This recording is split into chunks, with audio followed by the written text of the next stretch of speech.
Hey, Nick Owens here. Welcome to Hindsight History. I'll be joined today by H.W. Brands, who is arguably one of the most accomplished historians of all time. He has written dozens of bestsellers, and 2 of his books have been finalists for the Pulitzer Prize. And he has single-handedly helped define our history as a nation. I'm really thrilled to sit down with you. I've been a fan for a long time. You might have heard I'm a bit of an amateur historian who makes his living in business, but this is what I like to read about. I've read a majority of your works, and that brings us to The Zealot and the Emancipator. I'm a Lincoln fanatic, so I'm very happy to talk about this. Why don't you tell people a little bit of what it's about? Well, first thing, let me say that you are my target audience, because when I got into this profession as an academic historian, I did and had to write for the academic specialists. But for the last 20 years or so, I've been writing for people who are just generally interested in history. My original model reader was my father, he ran his own business. It had nothing to do with history or academics or anything. But he was interested in the world, and he liked to read, and he liked his reading to be nonfiction rather than fiction. He wanted to, at the end of a book, he wanted to know more about the world as it actually was. And so it was my sort of great pleasure to be able to write books for my dad. And he was also my best critic, because my dad was of the old school where if you don't have something nice to say about somebody, you don't say anything at all. And so he would tell me when he liked something that I wrote, and I could tell by the way he said it that this, he really had read it and he liked it. And there were parts that he didn't like. His sharpest criticism was, "Not your best, Billy, not your best." But I took it to heart, because that's exactly who I was aiming for, just like you, and I suppose the viewers of this podcast. So why did I write about John Brown and Abraham Lincoln? Because every American historian at some level or another has to come to terms with Lincoln and the Civil War. I'm a teacher of American history as much as I am a writer, an author on American history. And I make a point of teaching an introductory course in American history. And it comes in 2 semesters. The first semester leads up to the Civil War and includes the Civil War. The second semester goes from the Civil War to the present. And so by the time we get halfway through the first semester, it's clear to me as a teacher, somebody who's been over this ground before, that all roads are starting to lead toward the Civil War. And I had been pretty assiduous in not writing directly about Lincoln, because Lincoln is the most written about figure in American history. And there are really talented, deeply educated, thoroughly researched historians who've covered Lincoln in great detail. But still, I had to sort of come to terms with Lincoln. And so when you write about Lincoln, you pretty much have to sort of get an angle on Lincoln. It can't just be sort of a straight-ahead biography, because that's been done many, many times. So I said, okay, so what is the critical issue in the formation of Lincoln's political philosophy? And what is the driving issue in American history during his lifetime? And I come to Lincoln sort of as a biographer, but also as a historian. And biographers typically come from 2 different directions. They are either historians, and so they start from the times and work their way to the life. Every biography is a life and times in some way or other. And then there are journalists who sometimes become biographers, and they look at it sort of from inside the person out. And so in terms of, if you were framing this as a movie, the journalists, the biographers, they have a really tight focus. Just the face of your figure fills up the whole frame. Right. The historians add more. So I wanted to look at Lincoln in his times. And the issue is slavery. What does Lincoln think about slavery? How do his thoughts on slavery evolve over time? But then that had been done too. So I needed sort of a foil for Lincoln. I needed somebody else. And this in part because I've written a bunch of biographies. And biographies, just straight up biographies, are useful and interesting as far as they go. But the biographer cannot help but give the impression that the world revolves around this subject. And the world does not revolve around anybody. As important as anybody might be, it's a big world. And so I wanted to shift the focus a little bit, bring somebody else into the frame. And so the person I came up with was John Brown. And this allowed me to indulge myself in a question that I've been posing to my students for years. And I do this because partly I teach history as kind of a modern version of a civics class. Every public university student in the state of Texas, and this is true in very many states as well, is required to take a couple of semesters of U.S. history because these are the next generation of citizens. These are voters. And we don't turn somebody loose behind the wheel of a car without giving them driver's ed. Well, this is sort of citizens ed. Right? And so the questions that we have to deal with as citizens are, well, there are various ones, but the one that I pose in the book, in fact, is the opening line of chapter 1. What does the good person do in the face of evil? And this is something we all have to grapple with as citizens because we, at various times, we're going to be convinced that the government is not doing right. Or in our personal lives, what do we do when we see somebody get mugged across the street? If you're 13 years old and somebody's getting bullied on the playground, what do? Do you turn your back? Do you engage? How do you deal with it? And this is especially important for citizens of a democracy because we are responsible for what the government does in our name. And in the first half of the 19th century, the question that became foremost in the minds of most Americans was, what do we do about slavery? And John Brown, born in 1800, Abraham Lincoln, born in 1809, they lived through the period during which slavery came to be seen as the defining moral question for the United States. And so the question to them is, well, there are two questions. First of all, do you think it's wrong? And for the purposes of my literary exercise, it was important that they agreed.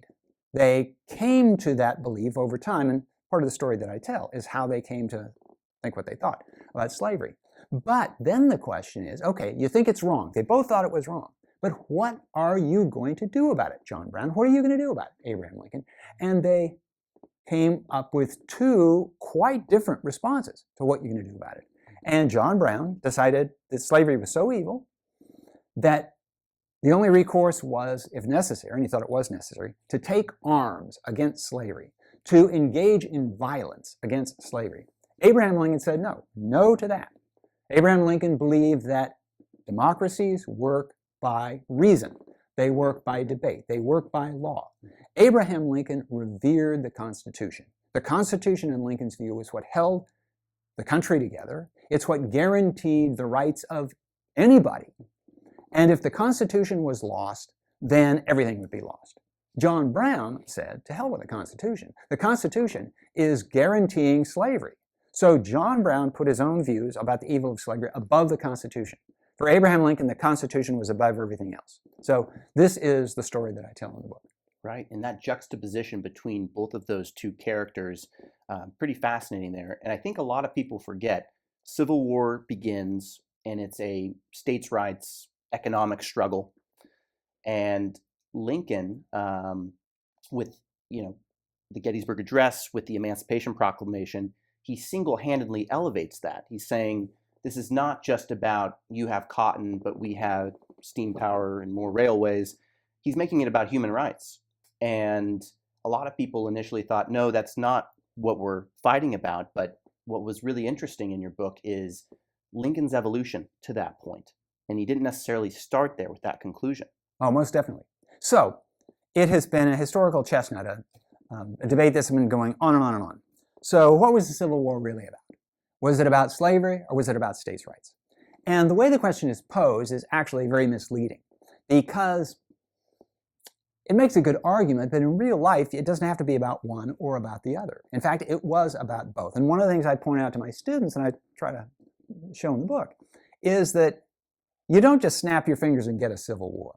So there is this long period of dispute about what are the rights of the states vis-a-vis the central government. And this dispute really antedated a deep debate about slavery. And so as early as the 1790s, there was a question of what do the states do when the federal government oversteps its bounds? It came up in the context of the War of 1812. It came up over a tariff, taxes, in the 1820s and early 1830s. But finally, it came around to slavery. And so even when slavery becomes the most pointed issue between the two sections, between North and South, it still requires a couple of steps to get to a civil war. And the first step is for Southern states, not all of them, but eventually 11 Southern states, to take the position that our rights are endangered as long as we remain in the Union. Now, they all took this position, and they nearly all, in their ordinance of secession, said that the right we're most concerned about right now is a right to own slaves.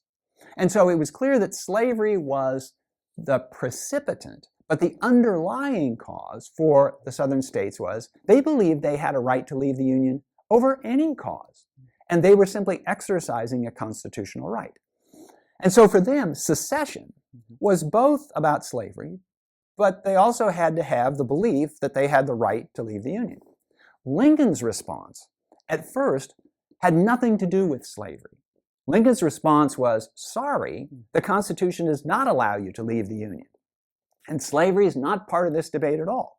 And for the first year and a half of the war, from the spring of 1861, really until the fall of 1862, Lincoln's consistent position was, this is not about slavery. This is about states' rights. In particular, you don't have that right to leave the Union. And if you had said we're leaving the Union because we don't like the location of the Capitol or we don't like the tax code, I would still say you don't have the right to do it. And Lincoln very famously, quite publicly in a letter to Horace Greeley, an abolitionist editor in New York, who would pose the question to Lincoln, what's the connection, Mr. President, of slavery to this struggle we're engaged in? And Lincoln said that my job is to save the Union. If I could save the Union by freeing all the slaves, I would do that. If I could save the Union by freeing none of the slaves, I would do that. If I could save the Union by freeing half the slaves and leaving the other half in bondage, I would do that. My job is to save the Union. But gradually, Lincoln came around to the view that in order to save the Union, he needed to offer freedom to the slaves. Now, crucially, the slaves he offered freedom to were the slaves of the Confederate masters. So slaves in the parts of the country that were in rebellion. There were 4 slave states, the so-called border states, that hadn't left the Union. And the slaves in those states were not offered the freedom. The Emancipation Proclamation did not apply to them. And this because, well, a couple of reasons. One is that Lincoln knew if he offered freedom to the slaves in Maryland and Kentucky and Missouri, Delaware, he might lose those states. They were still loyal to the Union, and strategically, they were absolutely crucial. If he lost Maryland, then the national government would have to evacuate Washington because it would be surrounded by Maryland and Virginia if both of them went out. So there was that. But the other thing was that Lincoln was a stickler on the constitutional powers of the president. As I say, he revered the Constitution. He was a lawyer, and he did not believe he had the authority to free the slaves except as a war measure. And so under his authority as commander-in-chief, he issued the Emancipation Proclamation, and his argument was basically that slaves were property under the law at the time, and during wartime, commanders will seize enemy property and use it to their own purpose. And so, in fact, the term of politics at the time for the escaped slaves was contraband.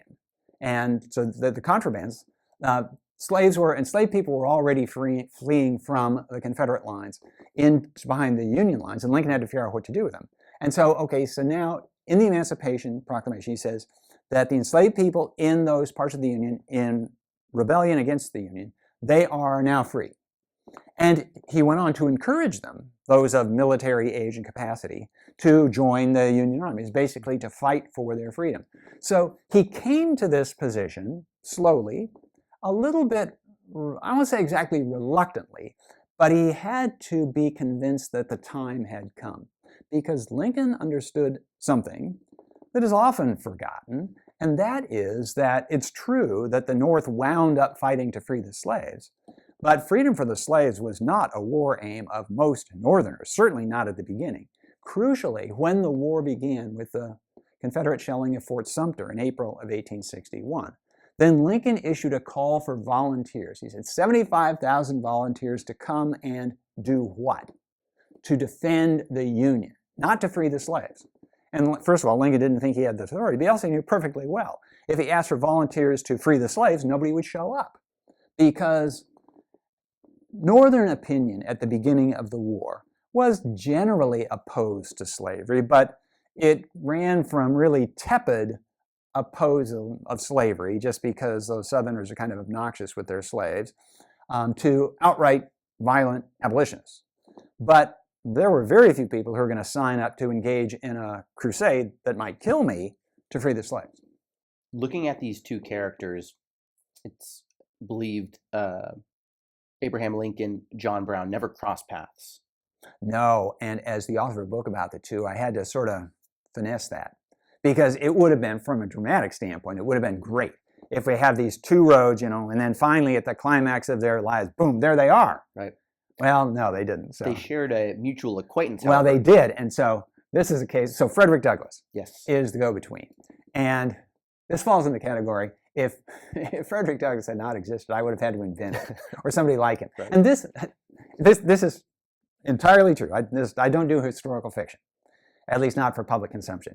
But this is exactly what the historical novelist does when the historical novelist is trying to explain historical figures. You need somebody who is kind of the outside viewer and the go-between. Well, Frederick Douglass is the perfect one for me, aside from the fact that Frederick Douglass is a central figure on his own, because Frederick Douglass, being an escaped slave, and also he was probably the best known of the abolitionists by the time the Civil War began, because he was sort of testament to what black people could accomplish if given the opportunity. He was very well spoken, very well read, and he was a powerful advocate for abolition.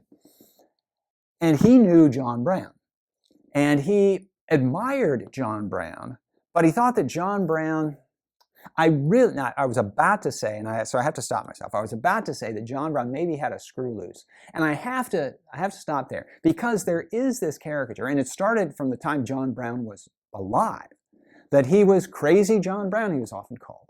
And I've been asked the question, was John Brown crazy? And no, not in the sense of being out of touch with reality. So he always knew, what the world was. He didn't hear voices that other people didn't hear. But he was a man who took his beliefs in a violent direction, that was farther than Frederick Douglass would go.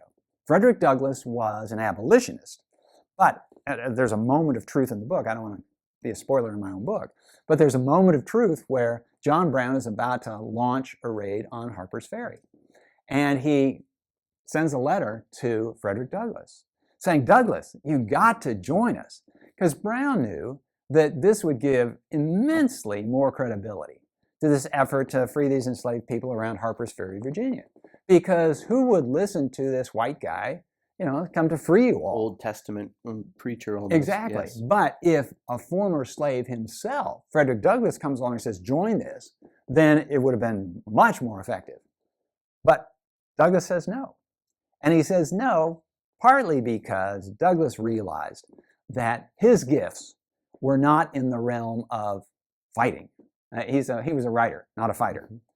But also because he knew that this was really a harebrained scheme. There was no way it was going to work.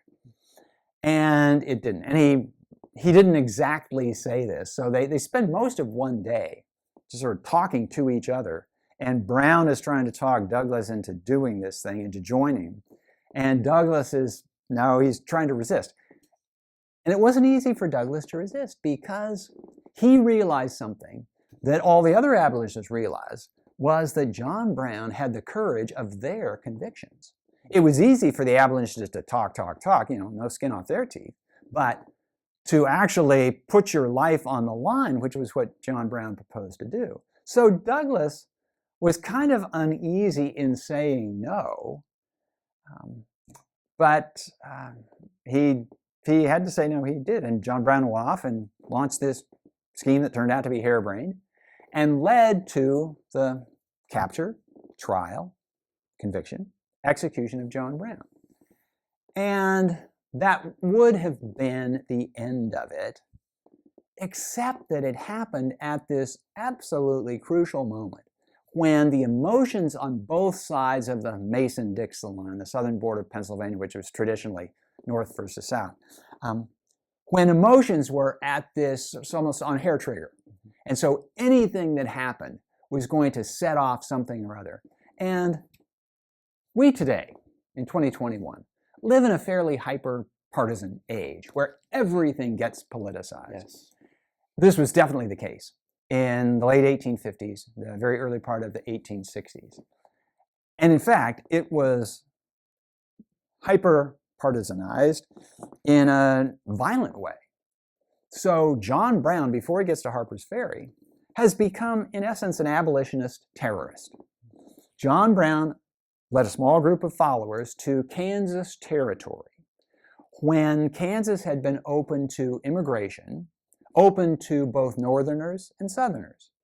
And the Northerners could come and bring their horses and cows, and the Southerners could come and bring their horses and cows and slaves, because each was ascribed as property. And so the contest was, is North or South going to land more settlers in Kansas so that when the time comes for Kansas to be admitted to the Union as a state, will the Kansas Constitution allow slavery or not? So there was this it was really kind of a dry run for the Civil War, and John Brown was at the head of things.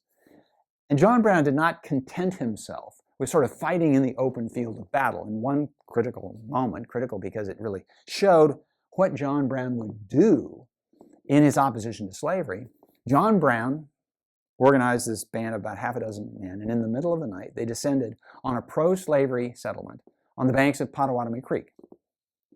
And they dragged 5 pro-slavery settlers from their bed in the dead of night and hacked them to death with broadswords.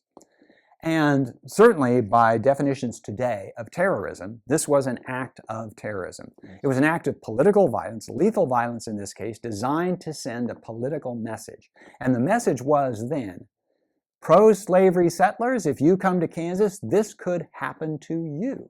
And it had the effect that John Brown intended. And so immigration to Kansas from the southern states slowed down. And a few years later, Kansas, in fact, wrote an anti-slavery constitution. So John Brown wins round 1. And John Brown is thinking, okay, well, I'm going to ratchet it up now. I'm going to take the battle not simply to this Western territory where there isn't slavery yet, but to the places where slavery actually exists. And this gave rise to the raid on Harper's Ferry. And what John Brown intended was he wanted to start a war.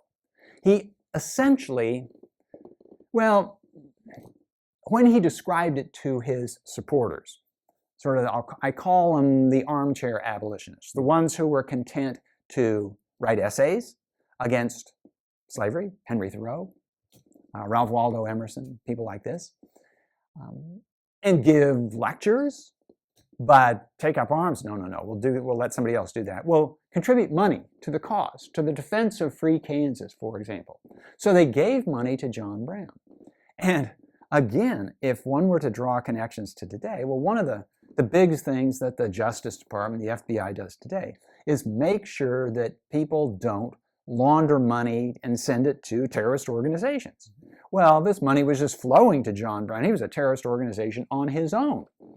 And he was using the money to buy weapons that he was going to distribute among the enslaved young men in the region of Harper's Ferry, Virginia. Because why Harper's Ferry? Well, first of all, it's now in West Virginia, but West Virginia was part of Virginia in those days. But also because it was hard against the Allegheny Mountains. And so the escaped slaves are going to run off into the mountains where they're going to better be able to defend themselves against the folks who were coming after them. So this is what John Brown had in mind. And needless to say, governments, whether they're democratic, despotic, or whatever, they don't cotton well to the idea of somebody starting a war, on their own soil. So John Brown, in fact, was arrested by federal troops, and then he was turned over to Virginia authorities, and Virginia tried him for treason against Virginia, and also for murder and the deaths of several people in the raid on Harper's Ferry. And John Brown conducted himself between the time he was arrested and the time he was executed in a way that demonstrated, I gotta say, just the power of charisma. Because John Brown, there was this force that John Brown had that drew people to him and convinced people of John Brown's absolute sincerity, strikingly, even when he was lying. Right. And so, remarkable. The governor of Virginia, this was the chief executive officer of Virginia, the one basically who was trying for treason against Virginia, was almost won over by John Brown. He remarked they thought John Brown was the most honest person, the most upright person. Of course, they disagreed on politics and all, but and so John Brown had this power. And something crucial happens while John Brown is in prison. First of all, he's a very dramatic defendant at a trial because he was wounded in being arrested, in the raid and while he was being arrested. His wounds were not particularly serious, but they were gruesome looking. He got this saber gash in his scalp. And if you've ever cut your scalp, it just bleeds like crazy. And so, the blood was still coming down. So John Brown just looked like he was on death's doorstep at the trial. And he insisted on being carried into the trial. He could have walked. And he could have carried into the trial, and he lay on his cot in the courtroom while the trial was going on. And when testimony was being taken that he didn't like, he would pretend he was asleep. But when he'd perk up at particular times. So, and it was really clear to everybody in the country that this was a huge deal. And it was a media circus, even in the times when the media simply consisted of newspapers. But newspapers from all over the country sent correspondents. And they were scribbling away and writing all this. So there are these great written accounts of John Brown and all the testimonies taken. So John Brown, he defends himself. He basically says, God willed me to do this. And it was a position that was defensible, but it wasn't exactly definitive because you can read the Bible as either opposing slavery or supporting slavery. And in North and South, it's read opposite ways. But anyway, John Brown seemed to very many people to be this honest character. Southerners considered him a terrorist. So he was executed. He was convicted and he was executed. On his way to the gallows, he smuggled a note to his jailer in which he said that the sins of this evil land will not be purged except by blood. So this is something that gets out after John Brown himself has given his blood for it. So the thing that made John Brown such a hero to Northern abolitionists was the fact that he died for their cause. And so they almost canonized John Brown upon his execution. Well, Southerners looked at this and said, oh my gosh, really?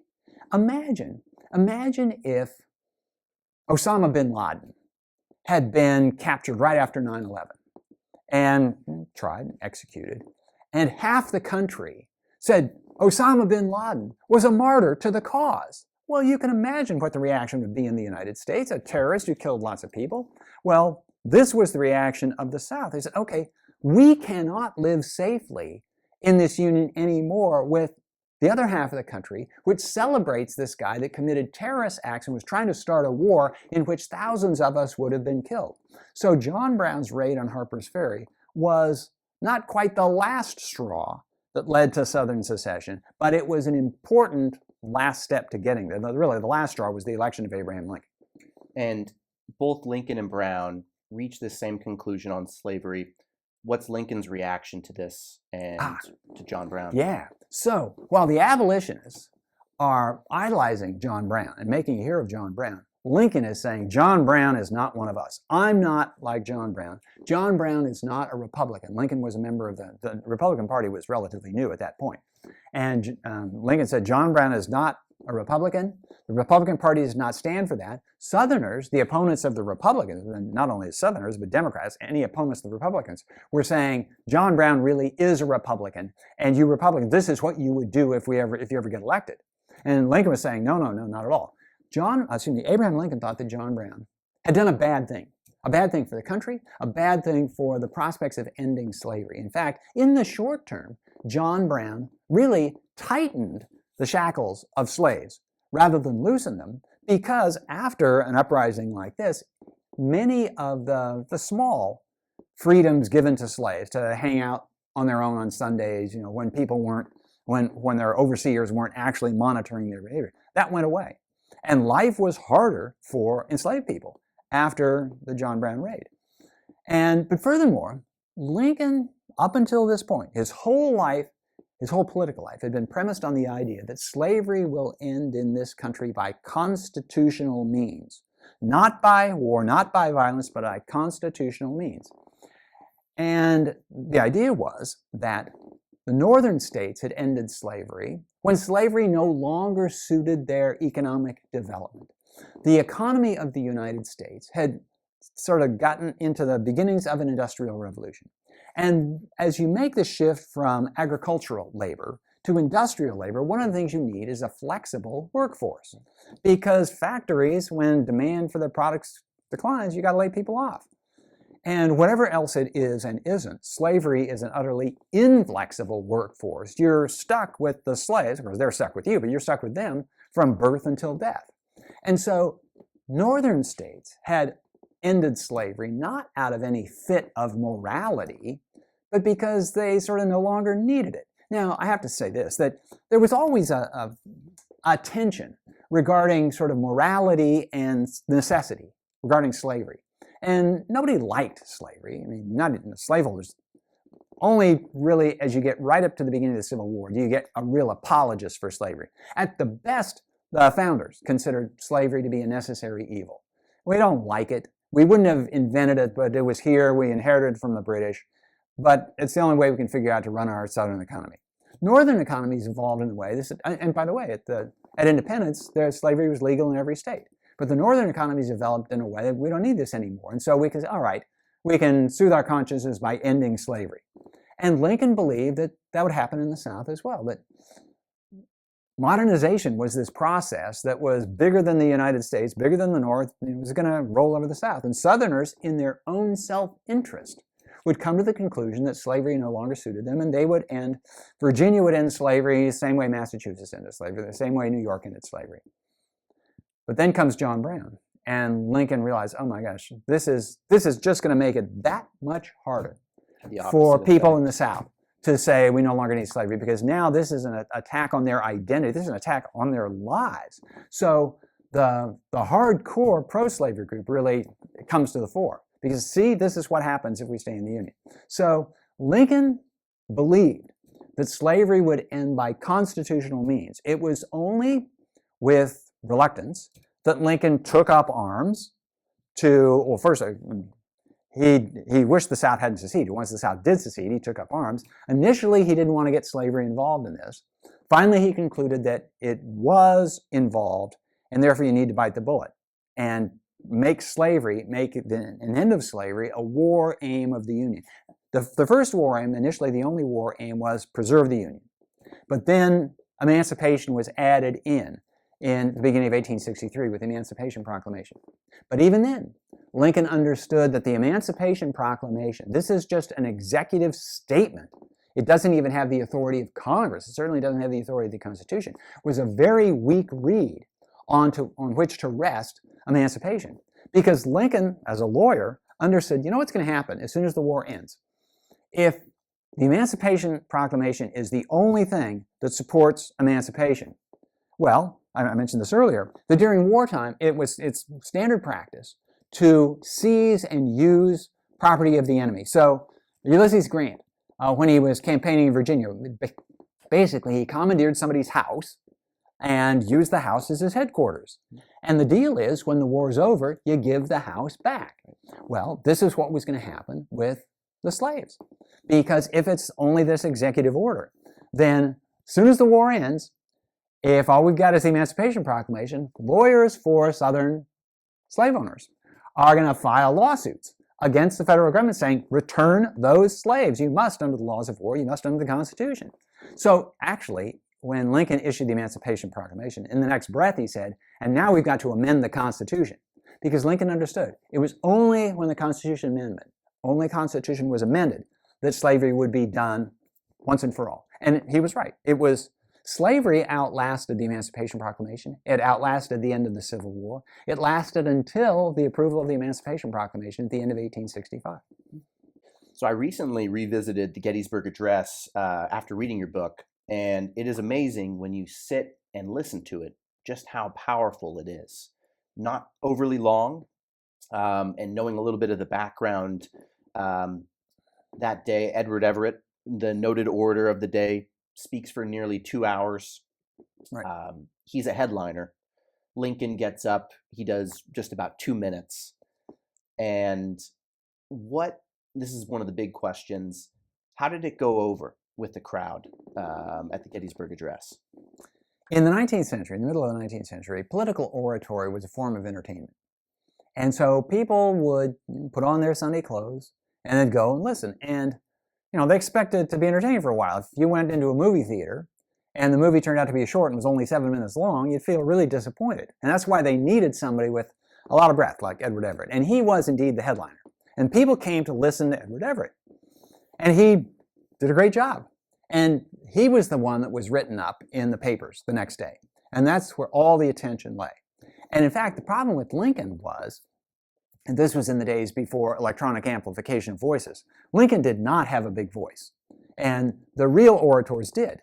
So the crowd of several thousand people at the Gettysburg Cemetery, this is for the dedication of the cemetery, they could hear Everett. Most of them could not hear what Lincoln said.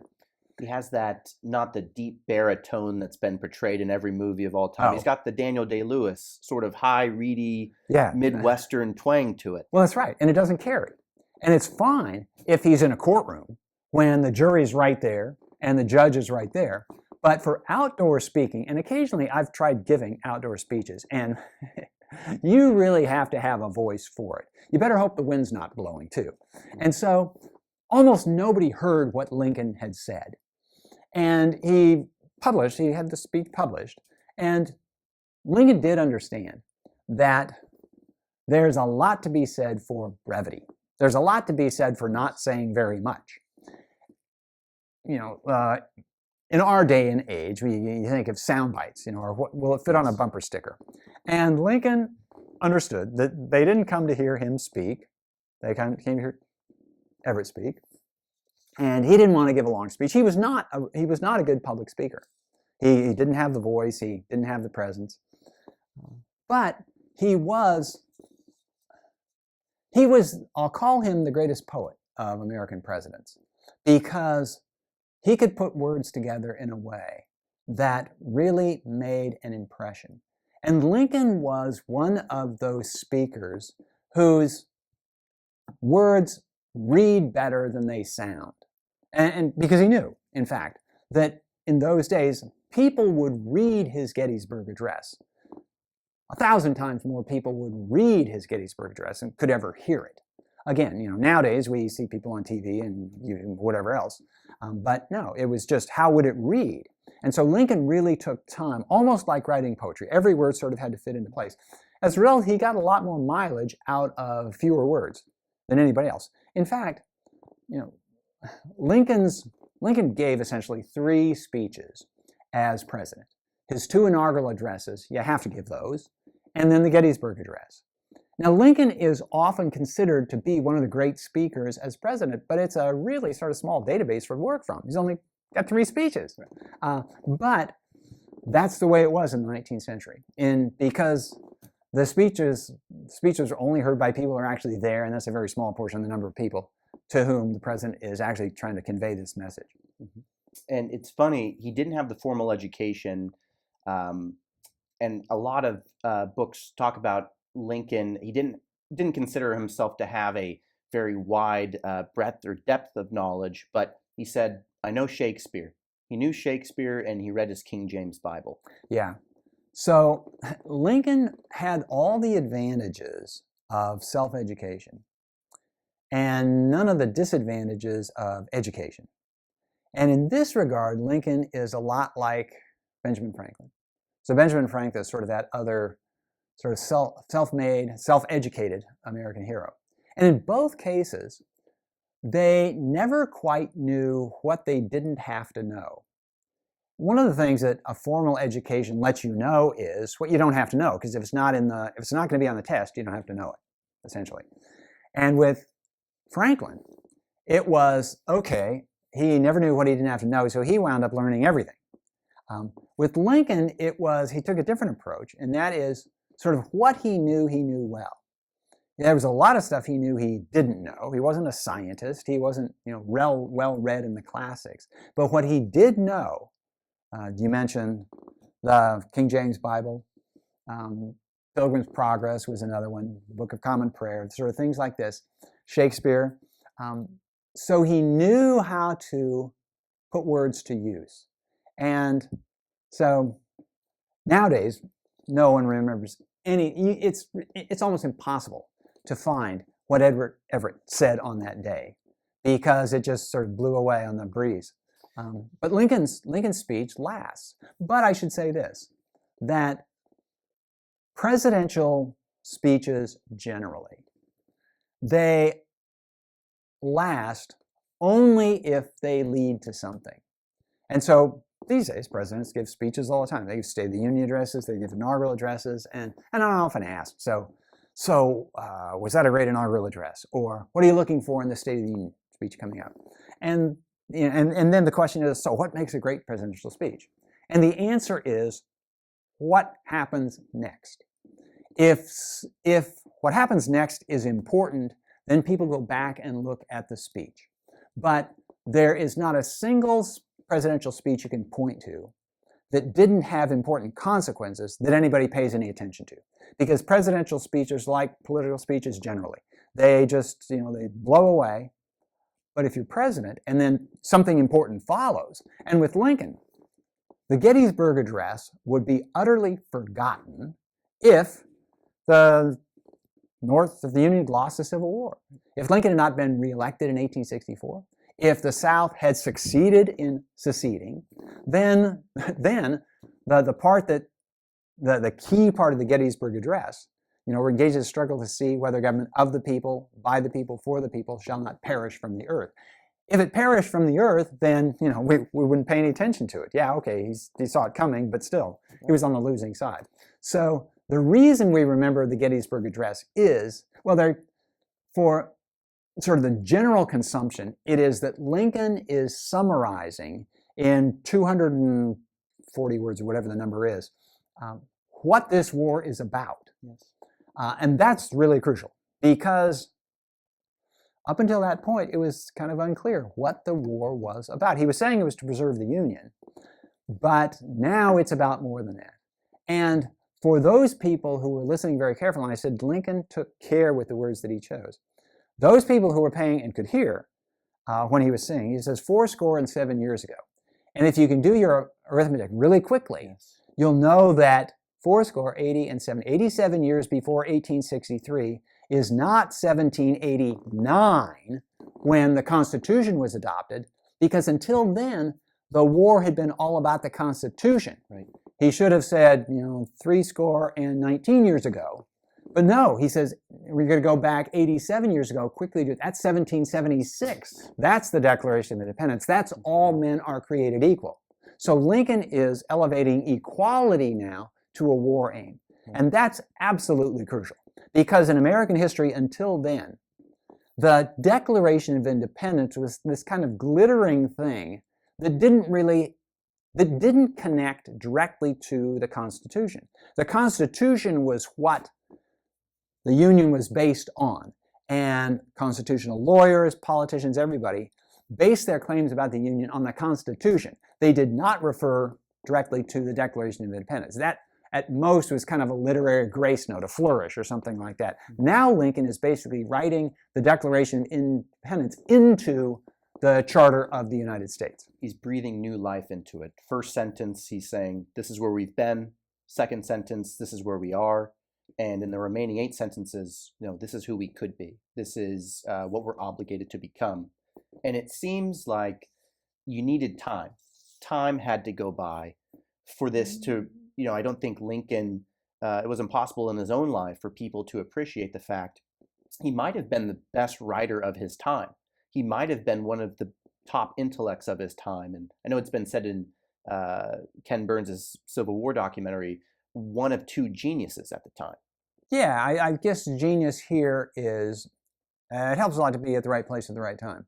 And it's also striking with Lincoln that at the time he was elected, no one had any reason to believe that he would become the leader he became. Now, Lincoln was of 2 minds on the sort of the role of the individual and the context. And Lincoln, at one point in the war, says that I feel that I have really as much been the object of events rather than the director of events. Events have been moving me along. Of course, that's sort of what he had to say, because He's not going to say, this was my war. I cooked up this war. Everybody goes to war saying we have to do this. We have to do this for whatever cause.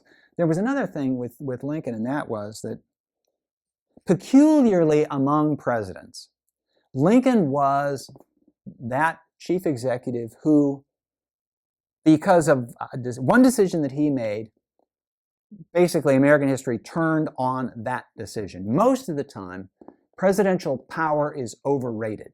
Presidents can't move the world. They are the subject of so many other countervailing forces. Presidents can give speeches, presidents can ask Congress to do this, but most of the time, presidents can wish the economy got better, but presidents control the economy. But when the South seceded, when the first 7 states of the South seceded in 1860 and 1861, if Lincoln had said what very many people in the North were saying, well, we don't think you have the right to do it, but it's not worth a war. We can't keep you in the Union if you don't want to be in the Union. Self-government is you have to agree to be there. You're wrong, but we're not going to fight over it. If Lincoln had said that, then the secession would have been successful. But Lincoln said no. Lincoln brought on the war himself. Now, and you could say, no, the South brought it on by seceding, but okay. If Lincoln could have said, we're not going to fight over it. But he said, we are going to fight over it. And when he made that decision, neither he nor anyone else had any idea how many people would die before the decision was actually implemented. And as the death toll mounted into the hundreds of thousands, Lincoln sort of emotionally had to take the position that this isn't entirely on me. It had to happen this way. And one of the striking things about Lincoln is that during the war, he becomes more obviously religious than he had been before. Lincoln, before the war, was he believed that there was a God and that sort of thing, but he didn't speak of religion. He didn't refer to God very often. But during the Civil War, increasingly, he talks about providence, he talks about heaven, he talks about God, and how God could have stopped this war, but he didn't. So basically, kind of at one level, don't blame me, Abraham Lincoln, blame God. This is why the war continues. And he has to do. He can't bear the moral burden of these hundreds of thousands of lives all by himself. He has to share that out. Right. So in this speech, Lincoln shows us he wrote it. He didn't use a speechwriter. He wrote it in his own hand. He delivered it. And then we're left this idea of what's happened to the speech. I think about this a lot. I think, of course, you can't often tell in your own lifetime, what makes a great speech. It needs time. But clearly, we've had fewer and fewer presidents, in my opinion, who seem to understand that a speech can change everything. John F. Kennedy was not president very long, and you can have a lot of historians line up and say and argue about the value of his policies. He didn't get to do much. He had a Congress that he couldn't convince to move, so he himself couldn't point to many accomplishments. But he's got that first inaugural, and it is fantastic. It is the gift that keeps giving. And I think he knew, with the help of Ted Sorensen, he knew, I think because he was a fan of Churchill's. JFK used to listen to Churchill's speeches in the bathtub on phonograph records. He loved Churchill's speeches, and he understood this speech really counts. Yeah, up to a point. So it's a great speech, but 3 days after the speech, nobody could have told you what he said. And nobody paid any attention to the speech until John Kennedy died. And that has a lot to do with why we remember the Gettysburg Address as well. Because if Lincoln had gone on to have to deal with the messy aftermath of the war, then we couldn't point to this speech as the defining moment of his, because he would have been giving lots of speeches to a recalcitrant Congress that didn't want to follow him. It's one thing for Congress to go along with the president during war, but once the war is over, forget it. Congress was the initiator, the driving force of American politics in the 19th century. So, and you said that the speech changes everything. What I would say is, I'd actually disagree with that, but I'd put it in the following context. What changed everything was the Union victory in the war. Now, the speech explained what that Union victory meant. And so, at best, a presidential speech, and this is true of speeches generally, a presidential speech explains what happens or what just happened. And so, when Winston Churchill, you mentioned Churchill in his bathtub, when Churchill, gives, we will fight on the beaches, we will fight Yes. and so on. We will never surrender.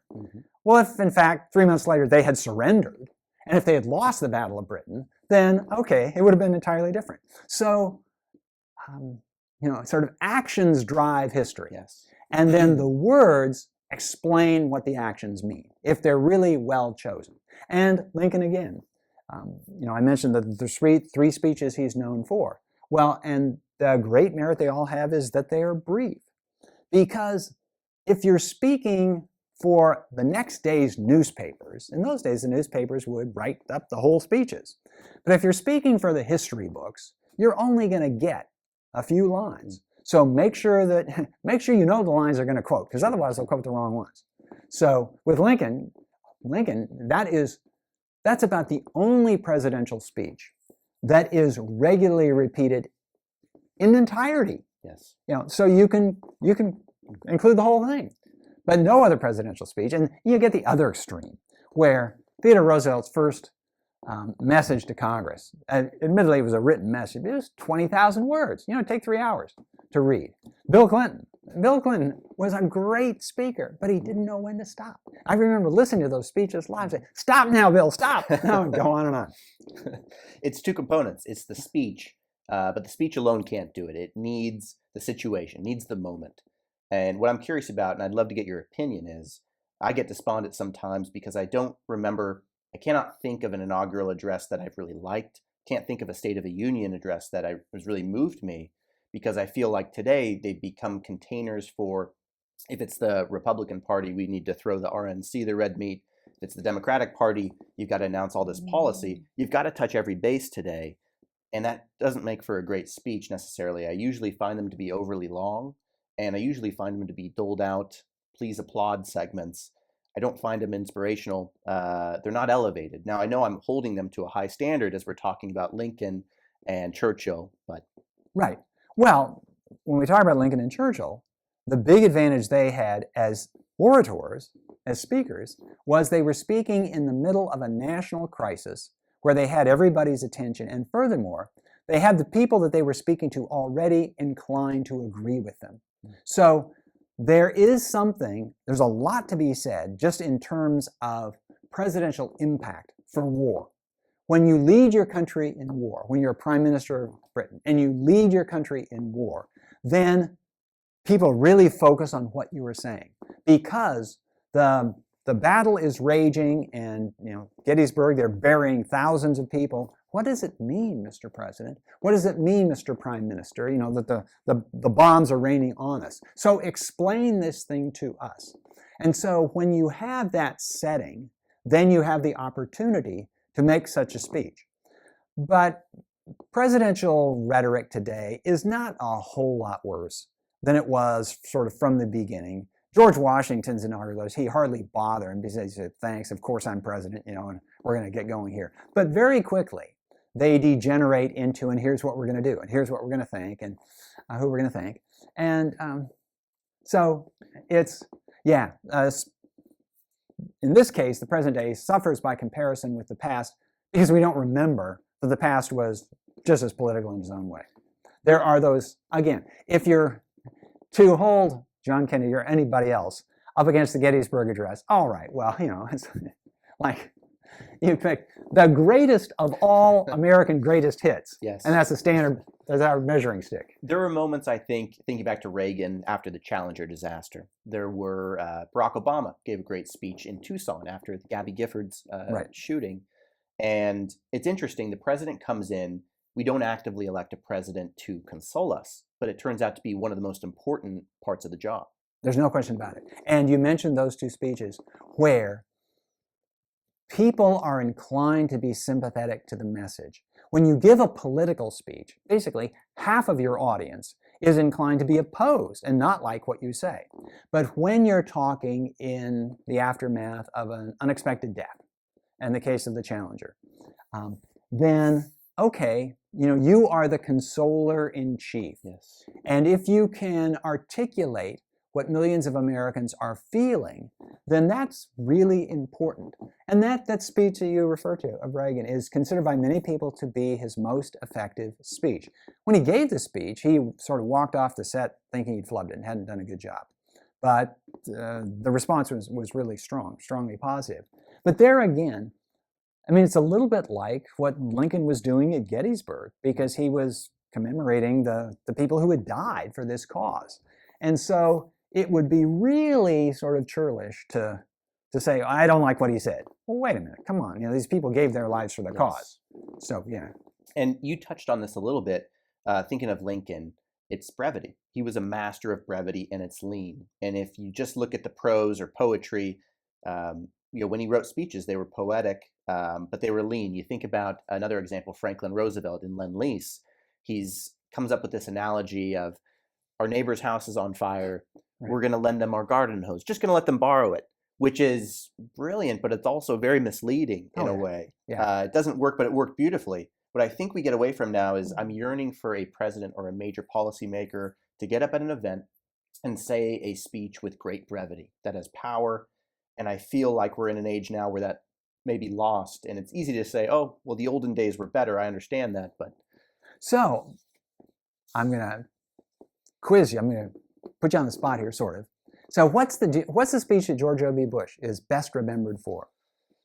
He gave a great speech, if I recall, in Congress after 9/11 that I believe a lot of folks needed. Well, there was one in Congress, but there was one when he went to Ground Zero. Okay. And he climbed up on the rubble, and he said, the world is going to hear from us. Yes. And that just sent chills down people's spines.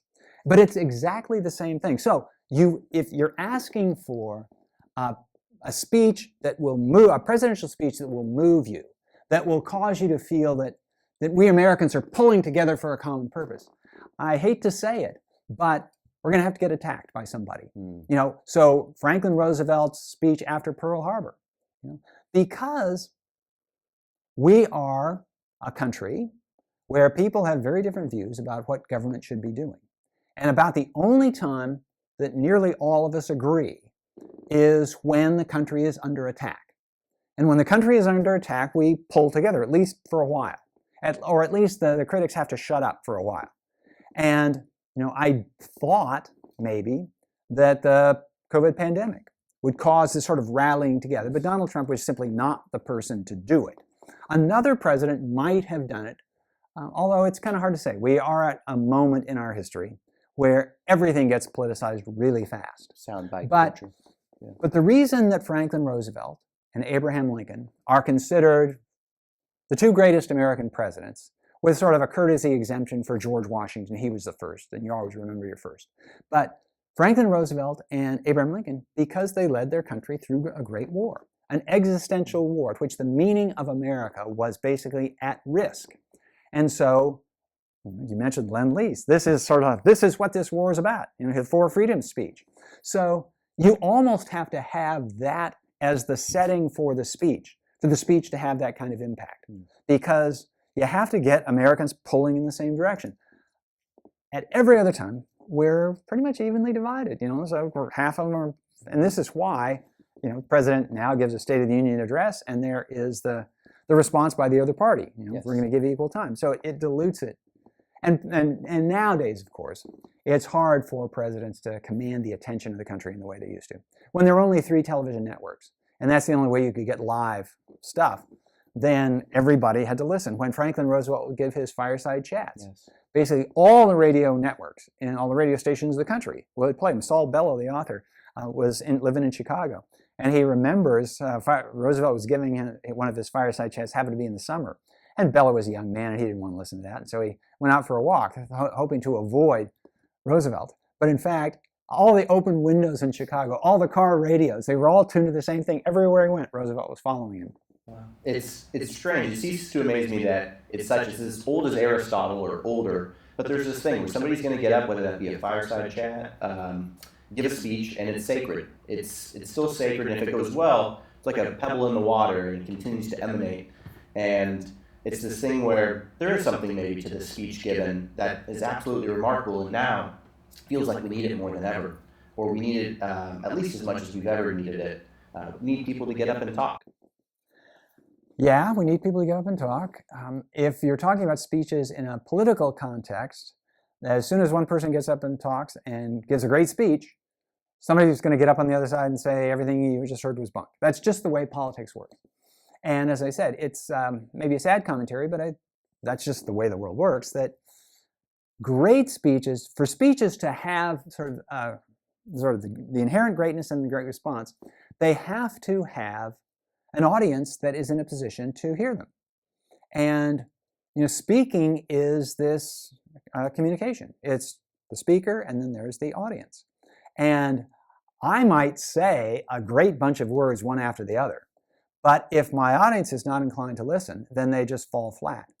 And the great speeches, speeches sound a lot better when they're at a political rally, where everybody's in favor of this person, or when they're a sermon in church and everyone's amen, this kind of thing.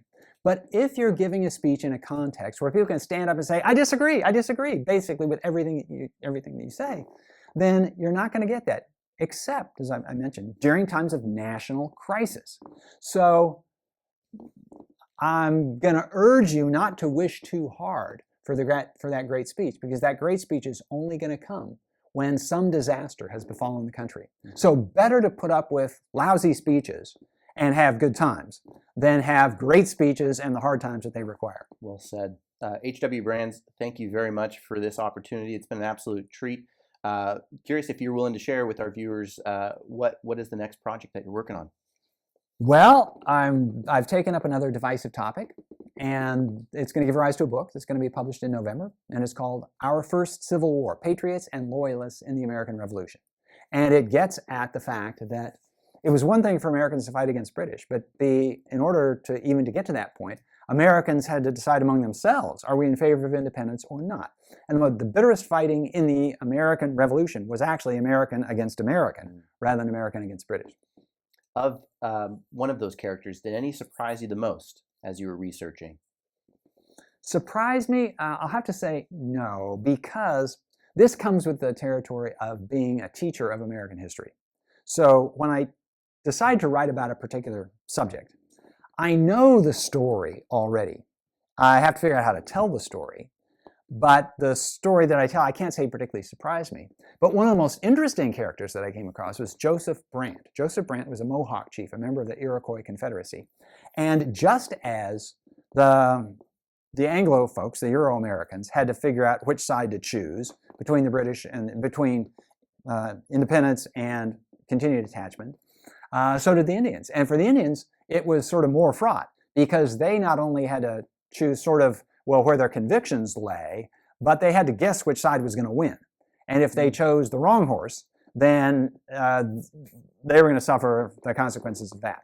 So Joseph Brant is a very interesting character. I also look at so some of the people I look at are obvious figures: George Washington, John Adams, Benjamin Franklin. They were the Patriots. Thomas Hutchinson was a loyalist. William Franklin, Benjamin Franklin's son, was a loyalist. Joseph Galloway from Pennsylvania, he was also a loyalist. I look at his wife, and so she has an interesting story. And also the enslaved peoples, they had to, in some cases, they had to decide, because as soon as the war breaks out, the British government promises freedom to any slave of a rebel master. And so some of the slaves had to decide, okay, well, are we going to cross the lines or not? Do we trust the British to fulfill their promise? What if we choose the British side and the British lose? Then what happens? And so there are 2 or 3 enslaved people that I follow in their story. So it's a complicated mess. And it's what I like about history. The messier, the better. Very excited to see with the William Franklin piece, as that is something I haven't dove into. So when can readers expect? In November. Excellent. Yeah. Very excited. Well, thank you so much. This has been an absolute treat, and really thankful that we were able to sit down. But good to talk to you, Nick. Likewise. That's it for Hindsight History. For more episodes, feel free to subscribe, and we'll see you next time.